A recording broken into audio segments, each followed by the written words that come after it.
Hi there, beautiful friend.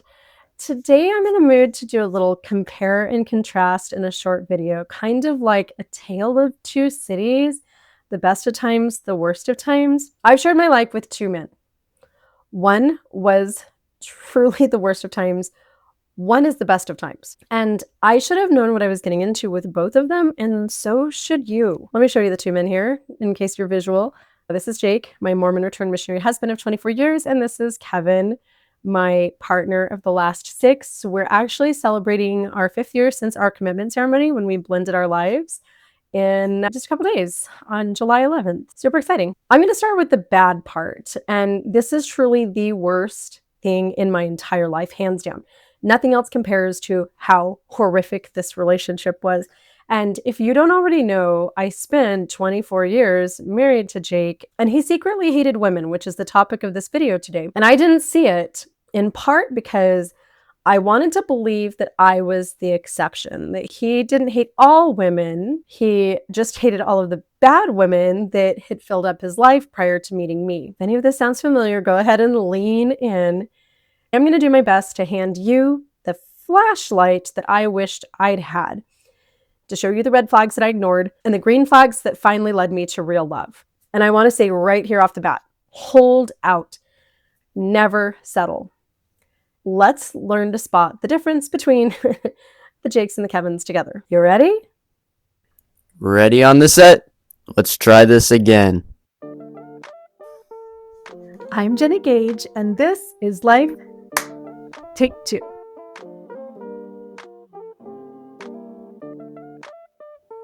Welcome to my channel. Thanks so much for watching. I appreciate all of you so much. I don't know if you've noticed, but I've been hanging out in my comments again. I had originally hired somebody to monitor my comments for me so that I could have that level of removal because of the targeted harassment and bullying that I was receiving thanks to another content creator. But it made me feel like I was disconnected from people, and I wanted to be able to hear from you. So I am down there in the comment section. I love when you drop your comments. And I'm learning so much from other people around the world. So thank you for being here. Thank you for watching. And now let's dive into my tale of two men, the good, the bad, and the ugly, and what I hope that you learn from this. If you've watched me at all, you've probably seen me whip out one of my big diaries and read from my Mormon trad wife life or my Mormon childhood. And I had a diary entry the other day that I ran across. It was just kind of a typical diary entry about Jake. And it said, "He says he loves me, so he must just hate those women, right?" This diary entry was from when we were still engaged prior to our marriage, when he was telling me about some of his ex-girlfriends and other girls that he had hated, and he was just really hateful towards them in ways that I wasn't comfortable with. And in this diary entry where I say, "He just hates those women, right?" That's what I told myself about Jake all the time, who seemed like he hated women. I told myself that all of those other women were just awful. But I was amazing. He had just been waiting his whole entire life for me to come along. And once he had a little bit of Jenny, he would realize that women are actually amazing. But literally everything in his life screamed, "I hate women." I want to share with you what that looked like coming from Jake. And these are things that I observed as a 19, 20-year-old girl when we first met, were first engaged, and then first got married. And I saw them, but I didn't recognize them. So what I hope from this is that you'll listen to this video and you'll evaluate your relationship, and you'll see, is my boyfriend, my fiance, the guy that I'm dating, my husband, is he exhibiting some of these signs? Because they're not a good sign. So here's some of the ways in which Jake was screaming out that he hated women. Number one, music. All of his favorite country songs were about all of the bad exes and hating women. Like, he'd have the radio on in his truck and I'd be like really uncomfortable, like personalizing it, but then like, oh no, this isn't about me. This is just a song. But it was every song. Those were the only songs. In fact, if there was like a love song or something that was female positive or relationship positive, he was very like dismissive of those. He would laugh at them. He would mock them. And in general, he mocked men that he saw treating women respectfully in music, in real life, anything around him. So no positive relationship songs. I remember when the Tim McGraw and Faith Hill song, "It's Your Love," came out, and one of our friends played that one day when we were out on our boat on the lake, And Jake was just like laughing and mocking it. But then he like danced with me, and our friends were like, oh, this is so beautiful. This is so sweet. But it wasn't. It was really like the first female positive, relationship positive song that I ever saw him even like get into it all. And it was all fake. He was mocking it. They just didn't know. Number two, along with the music, is movies and TV. Jake binged shows that glorified violence against women. If there was ever 48 Hours or some type of an unsolved mystery where some beautiful wife was unalived, he was fixated on the Lacey Peterson, Scott Peterson thing. And one of his favorite shows for a long time was 2.5 Men. It was like practically his Bible. He lived for that show. And specifically when he watched it, he kind of obsessed over any type of the plot that had the sex workers in it, like jokes about sex workers when Charlie was hiring sex workers. And he found really negative interactions between Charlie Sheen and women, like any of his crazy ex-girlfriends and things like that, really, really interesting. And the crazy ex-wife of the other guy, like he ate that up. He never missed an episode of 2.5 Men. Another TV show that he was obsessed with when we first got married, way back in 1995, was called Singled Out. It was on MTV. It's where Jenny McCarthy kind of rose to fame in the beginning. And there was a part of this dating game where afterwards the host would ask the guy if he was going to keep her or dump her. He found that really funny. And then that leapt into our everyday life. So on Sundays, going to Mormon church, I would spend like a full hour just getting fancy for Jesus. And I'd finally come out of the bathroom in like my pencil skirt and my high heels and my hair all curled and glossy and the false eyelashes and bleached teeth and spray tan and all the stuff that was required of me to go to Mormon church and fit in with the other girlies. And I would come out of the bathroom and I would wait. I would pause to see if Jake approved of how I looked. And after he started watching that show, then as I would come out of the bathroom getting ready to go to church, Jake would go through this whole keeper or dumper thing. And sometimes he would actually say, dump her. And then he would specifically tell me, that skirt doesn't look good on you. Go back and change. Or I don't understand why you did your hair like that. Or your lipstick is way too bright, or your lip liner is too severe.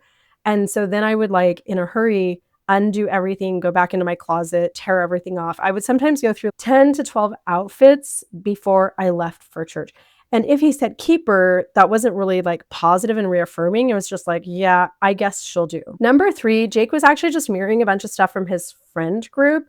Everybody was divorced or single, and each one of them talked about their exes as psychos. Like all of his friends had these horrible stories to tell about, like, oh, some girl that was stalking them at the dance club, or my ex-wife, Judy, is batshit crazy. Some of them really hated women. He was just surrounded by woman haters, and the couple of married friends that he had really problematic relationships and have had separations and near divorce over the years. Number four red flag was Jake's mission stories. Now, I realize that a lot of you didn't have Mormon missionary husbands, but your husband may have gone to college, or he may have been in the military, or he may have just had an experience working at Starbucks or something where he was around women.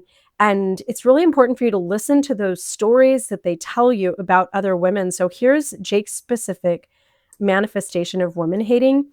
He served a Mormon mission in Korea, and he chuckled while telling me how women there were addressed. And I don't know the exact lingo, but it's like a derogatory language tense. Like they have the formal language that men would use with one another, and then an informal derogatory language for women, children, and people that are lower than you. And he told me about that early on, like the first couple months that we were married, because he spoke fluent Korean. And here's the sad thing. He lit up as he told me about this. Har, har, har. In Korea, you don't even speak to women like they're equal. You have the secondary language for the women, children, dogs, and losers. And then he started speaking to me in this language. And I don't even know what any of this means, but he would say, Chagi ya. And then he'd snap his fingers like I was the help. And then he would say things after that, like just in Korean, like blah, blah, blah, blah, blah, blah, blah. And he'd be pointing and whatever. And then he'd say, I just told you that I demand that you go into the kitchen and fix me a sandwich, followed by some cuss words. And whenever he told stories about his mission, a lot of the things that he focused on were that discrimination towards women, because he found it really remarkable and really interesting. Like he glorified the patriarchal system in South Korea that is so oppressive that it led to the 4B movement. You guys. Lastly, and this is a big one that I've seen a lot of women overlook, both like people in my own life, people that I meet online, clients that I've worked with, and that is family dynamics. On my very first visit to Arkansas to Jake's family home, just having dinner with his family, his mom hovered around the table. She was a waitress at Cracker Barrel, just like refilling glasses and like bringing over seconds.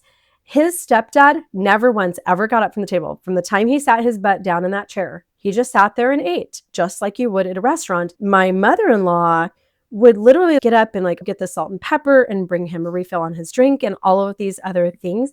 And often her food would just sit there and get cold because she was taking care of everyone else. And here's the kicker: Jake did exactly the same thing. He just sat there. Like he would say, "Hey, mom, more milk," and then just hold his glass up and she'd get up from her place and come get it. And I thought it was cute. It's like, oh, this is so sweet that she loves her family so much and serves them. Jake's family of origin was extremely hateful towards women, and that dynamic is impossible to overcome. In fact, unless somebody has had a lot of comprehensive therapy to get them past that, then that's never going to go away. That's going to rear its ugly head later in life. And I saw all these things early on, but again, I thought I'm the exception. Jake has just never met me. And now that he has, like, I'm wonderful. So he's going to love me. This is just a bunch of bad women. And then I had an unfortunate wake-up call at our wedding. On our wedding day, Jake got mad at me and barely spoke to me the entire day, screamed at me like my whole entire wedding album is full of pictures of me sitting in the bride's room by myself crying while all of my guests are out there and Jake is out there. And he left me on our wedding night and disappeared for 6 hours. I didn't know where he was. We didn't have cell phones. It turns out I was not the special woman that was going to come break this cycle and make Jake realize that women are amazing. I was just the next on the list of women that he would hate and hate deeply. And before I knew it, despite anything that I did, I was a target of his hatred on a daily basis. So the lesson here is, if a man hates his mom, his ex, the women on TV, women in songs, he will not suddenly adore you. He doesn't need an exception to the pattern. He needs therapy, and he probably just needs to be alone. He's a red flag that nobody should touch. Fortunately, after 24 years of that, Jake eventually abandoned me and our children for a 19-year-old sex worker, and post-divorce, I dated a lot, and one pattern kept tugging at my heart, and that was men who surrounded themselves with positive messages about women. They felt really safe, and I felt supported in their presence. So I made that my compass. In fact, that was one of my biggest green flags. That right there, men who surrounded themselves with that positive messaging about women. And then eventually I would meet Kevin, and he was, of course, the ultimate green flag. The first few weeks we dated, Kevin and I watched movies and TV and stuff together. And we watched The New World, with Colin Farrell and like Jamestown and all of that. And he cried for Pocahontas when John Smith left, just ditched her. He ghosts her and goes off to explore. And I remember he had his head on my shoulder and he whispered, "It just kills me to see this dude walk away from the best thing in his life." And that was like my first green flare high in the air. So here's some of Kevin's everyday green flags. His media diet: he cannot stand movies about affairs, violence, crimes against women, or plots where women are victimized. And he never roots for the bad guy. If we are watching like a 48 hours or something and a woman has been harmed or unalived, then whoever it is that perpetrated that crime against that woman, he hates that guy. He has zero tolerance, and he typically, we just stay away from media where women are objectified. Music: Kevin has never had breakup bashing anthems on his playlist. And I'm going to play something for you. I do have Kevin's permission for this. Yesterday, while I was out in the kitchen fixing myself a sandwich, I could hear him in the bedroom. He was just going through his phone, cleaning out emails and stuff. And he was singing this love song, and it was so sweet. It made me cheer up. So, you guys, I want to play just a little bit of that here. There goes my heart beating. You are the reason I'm losing my sleep. Please come back now. Here goes my mind racing. You are the reason I'm still breathing. I'm hopeless now. I climb every mountain, swim every ocean, just to be with you and fix what I've broken. Oh, 'cause I need you to see that you are the reason. You're gonna make me cry now. I can't do the rest of my videos. Thanks, honey. You guys, tell me that that was not the sweetest thing that you've ever seen. Okay, next green flag with Kevin was the way that he talks about his exes. He's so respectful that in the beginning, I almost took it as like affectionate because I wasn't used to a man talking about women, especially girls that he used to date, in the way that Kevin did. And what's funny is that like he regards all of them with, I mean, it probably is affection and just a lot of respect and a lot of compassion. And I am now real life friends or Facebook friends with some of his ex-girlfriends from like high school and college. And I became friends with the real life woman that he was dating before we met. And you know what? That wasn't on my list to talk about, but I think that that's a really important point because when I was dating, I made it a practice to always talk to the exes, like the last couple girlfriends they dated or the ex-wife if they had one. And so when Kevin and I got serious, then it's like, all right, give me the number for the, the woman that you were dating, and I got to talk to the ex-wife and whoever else dated you. And they were all like, he's amazing. I wish it hadn't ended. He's the best man in the world. We just weren't right for each other. And I'll tell you what, any one of these women today, if something happened to me, they would all be after Kevin. Like they would be banging his door down because he's amazing. He's so great. So along with this topic is Kevin's support for his ex-wife. He will drive 2 hours to paint a bedroom for her, to like go out and buy groceries and cook dinner while she's at work so she can come home to dinner. He's cleaned the laundry room. He drives up just to transport the kids here and there because we live 2 hours away. And in the 6 years that we've been together, there's no ex-wife bashing. He doesn't wish her ill. He doesn't celebrate when things go wrong for her. In fact, it really breaks his heart. He is so tender and sweet towards his ex-wife in really beautiful ways. Jake was not like that.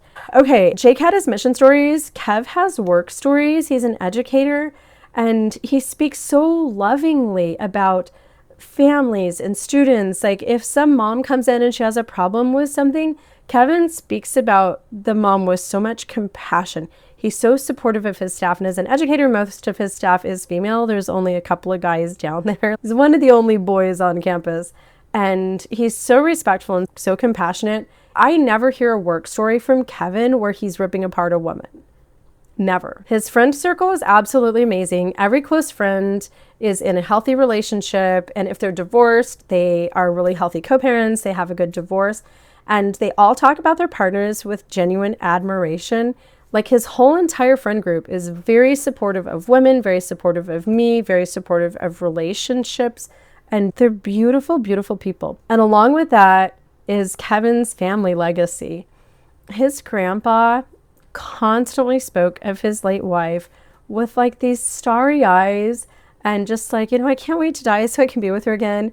And honestly, like I know more about grandma who passed away years ago from grandpa than I do about grandpa himself, because grandpa only talked about grandma, like constantly, like I should have met Sherry before she died. She was amazing. Kevin's parents have been married for 55 years.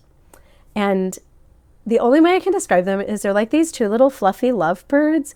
Like we were FaceTiming them last night, and they're just like, they're like cuddled up in this screen, and they're like touching each other, and they'll finish each other's sentences, and they're just so sweet. Like the way that they look at each other It's so absolutely beautiful, and I have never once heard Kevin's dad say anything dismissive or derogatory about Kevin's mom, and I think that he would probably fist fight anybody who said anything about his wife.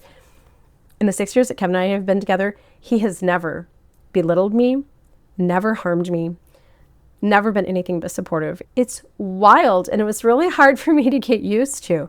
It's almost like he respects women. So the first thing that I want to point out in this compare and contrast is that good men do exist. They are out there. I know more than just Kevin. And the hard thing was that when I was with Jake, I just thought men are jerks. Like, yeah, I could divorce Jake and every guy is the same, because like my dad was kind of like that and I was surrounded by a bunch of other men that were like that. So my running story was men are jerks and there's no good guys out there.